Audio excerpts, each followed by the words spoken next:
Je pense qu'on a défini les bons paramètres de l'accord, un accord qui finalement est un accord global et un accord juste. Nous devons le finaliser aujourd'hui. C'est un des enjeux de cette réunion de l'Eurogroupe.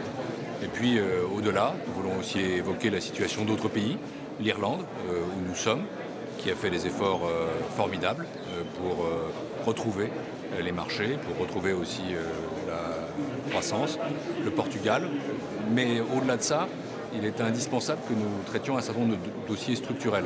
Je pense à la recapitalisation directe des banques par le mécanisme européen de stabilité, car c'est une condition pour éviter le type de situation que nous avons connu à Chypre. Je pense à l'union bancaire en général, qui reste un très grand objectif. Et d'ici au Conseil européen de juin, nous avons l'obligation de marquer tous les progrès nécessaires par rapport au Conseil européen d'il y a un an, par rapport aussi aux décisions que nous avons prises nous-mêmes sur l'établissement d'un mécanisme de supervision.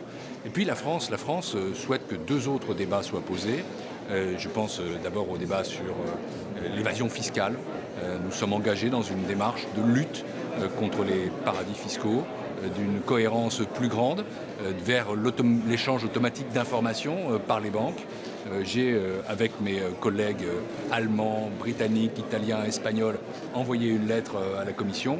Je souhaite que ce soit envisagé aujourd'hui, peut-être pas dans l'Eurogroupe ce matin, mais dans le Conseil ECOFIN cet après-midi.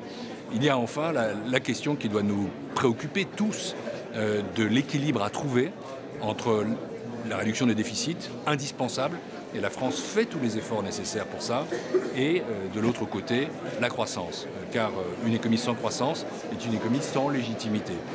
Et une Europe qui ne peut pas permettre de dégager la croissance est une Europe qui ne parvient pas à convaincre ses peuples.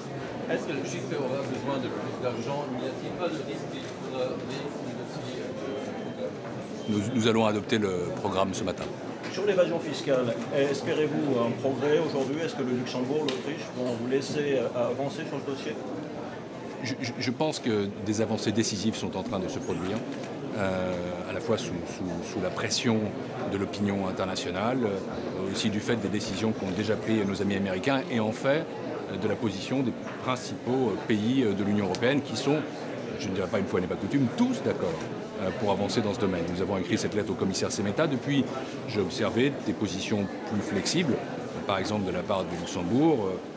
L'Autriche manifestement réagit aussi. Donc nous sommes engagés dans un processus qui ne s'arrêtera pas. Et ce processus permettra, j'en suis sûr, des avancées décisives à la fois dans la levée du secret bancaire, dans la lutte contre les paradis fiscaux, dans l'échange automatique d'informations dès lors qu'il s'agit des banques. Et c'est pour la France absolument fondamental.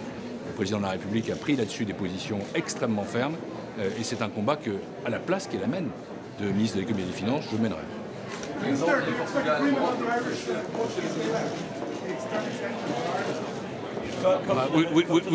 We've got to consider the huge efforts made by Ireland in a very positive way.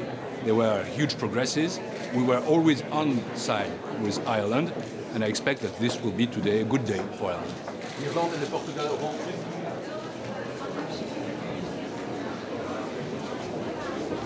cabinet reshuffle in the next week or so? Sorry? Can we rule out a cabinet reshuffle in the next week or so? Where in Ireland? Minister, sorry, quick questions for Irish media. Sorry, Minister, sorry. Just on the plans for the possible extensions of the maturities of Ireland's and Portugal's bailout loans, do you think that will achieve agreement today?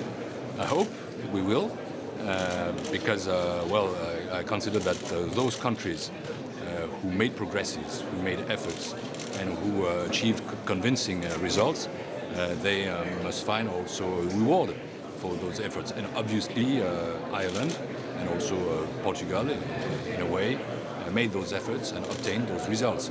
So, as always, France will enter this meeting with a very positive attitude towards Ireland, and the Irish government knows that.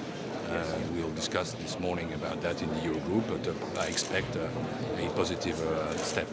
Thank you very much, Minister. Thank you.